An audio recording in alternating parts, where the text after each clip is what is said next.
Notion N6.1. Additionner des nombres relatifs. Règle numéro 1. Alors il va falloir faire très attention avec les nombres relatifs. Il y a plusieurs règles de calcul à apprendre par cœur. Et c'est vraiment du par cœur pour que à chaque fois que vous ayez deux nombres à calculer dans une opération, il faut que vous réfléchissiez à quelles règles utiliser. Si les règles, vous ne les connaissez pas par cœur, vous allez toujours avoir le doute de qu'est-ce qu'il faut faire.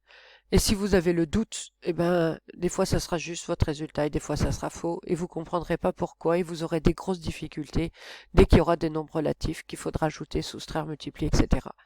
Donc les règles de calcul, c'est très important.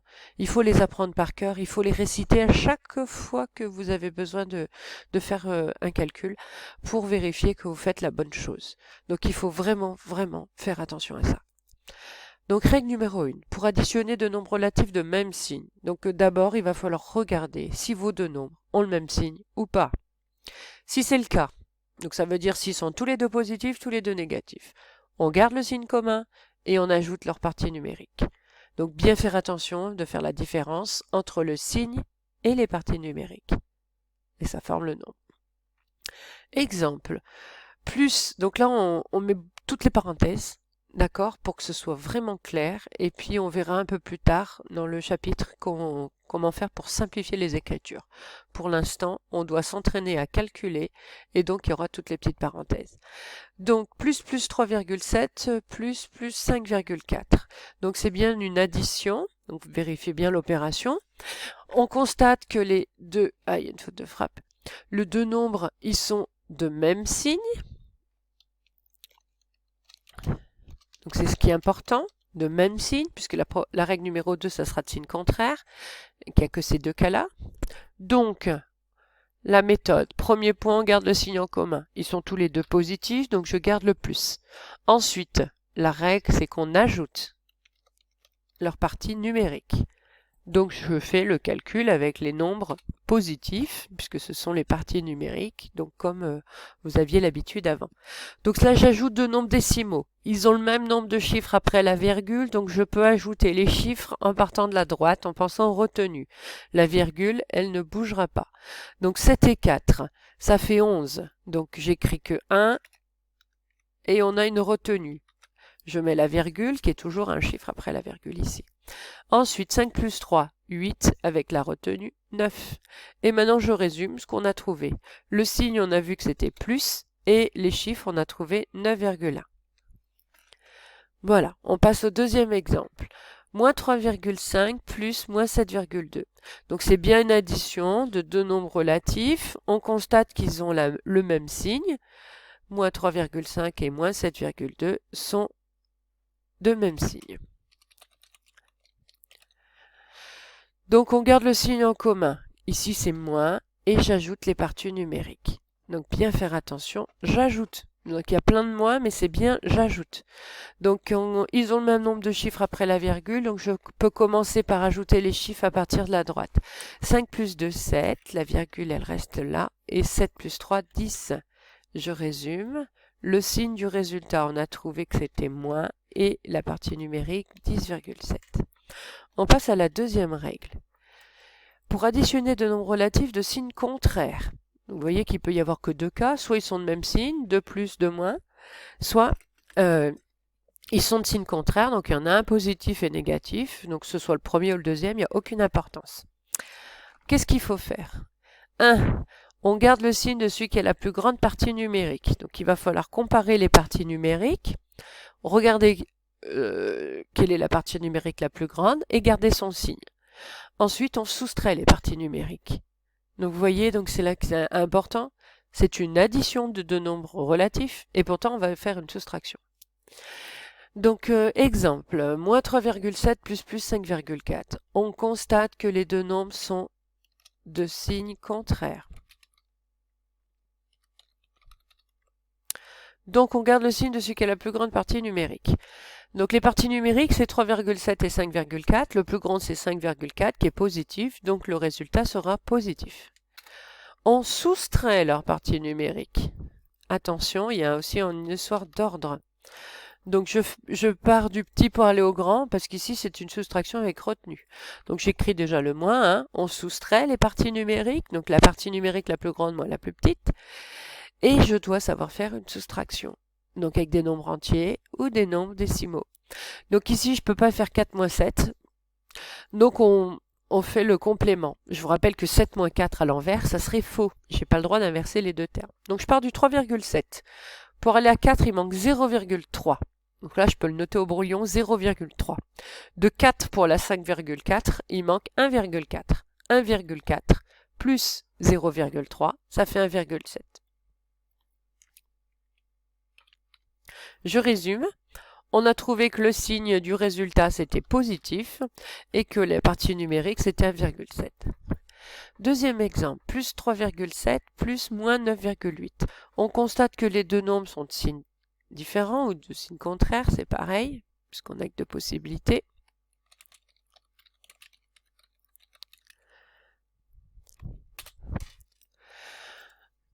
Donc le premier est positif, le deuxième est négatif. On garde le signe de celui qui est la plus grande partie numérique. Donc entre 3,7 et 9,8, c'est 9,8 le plus grand, donc on garde son signe, donc c'est-à-dire négatif. Et on soustrait les parties numériques comme ils sont de signe contraire.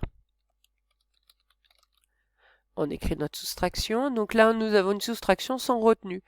Donc on peut soustraire les chiffres suivant le rang en vérifiant bien sûr ici qu'ils ont le même nombre de chiffres après la virgule. Donc on fait 8 moins 7, ça fait bien 1.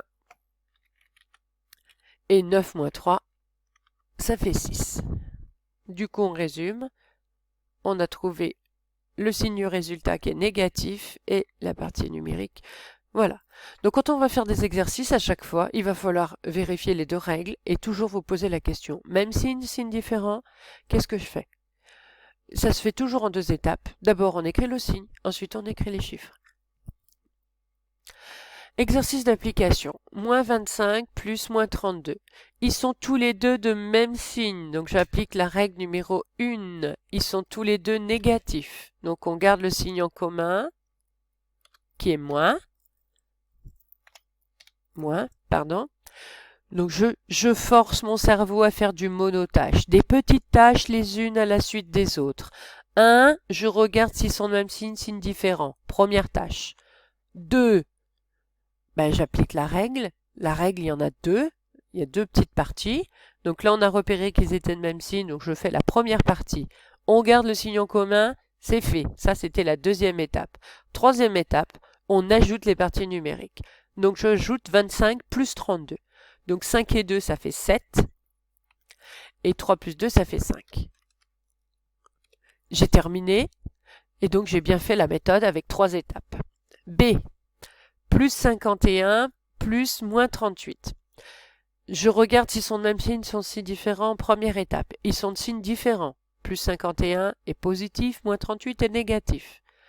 Première étape du coup. Je garde le signe de celui qui a la plus grande partie numérique. Puisque ça, c'est la règle, on a dit numéro 2. On a utilisé la règle, ça on ne l'écrira pas dans les exercices. Mais c'est bien ce que vous êtes obligé de faire dans votre tête.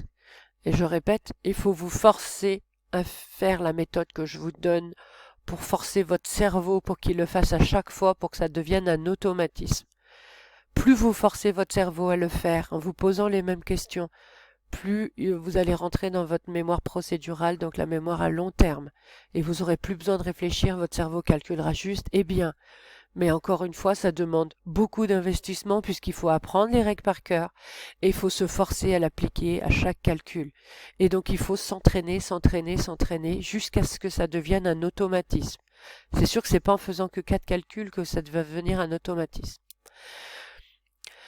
Donc ici, on a dit qu'ils étaient de signes différents, on applique la règle numéro 2, on garde le signe de celui qui a la plus grande partie numérique, entre 51 et 38, c'est 51 le plus grand, donc le résultat sera positif. Donc je mets le plus. Ensuite, dans la règle numéro 2, on dit qu'on soustrait les parties numériques. Donc je pars du 38, je regarde combien il manque pour élever à 51. Donc de 38 pour la 40, il manque 2. De 40 pour la 51, il manque 11. 11 plus 2, 13. C. Moins 33 plus 22. Je dois ajouter deux nombres qui sont de signes différents. C'est la règle numéro 2. Je garde le signe de celui qui a la plus grande partie numérique. Entre 33 et 22, c'est 33 le plus grand, donc le résultat sera négatif. Ensuite, je dois soustraire les parties numériques. Donc de 22 pour la 33, il manque 11. Dernier exemple, d égale moins 125 plus moins 38. Ce sont deux nombres relatifs de même signe, donc j'applique la règle numéro 1.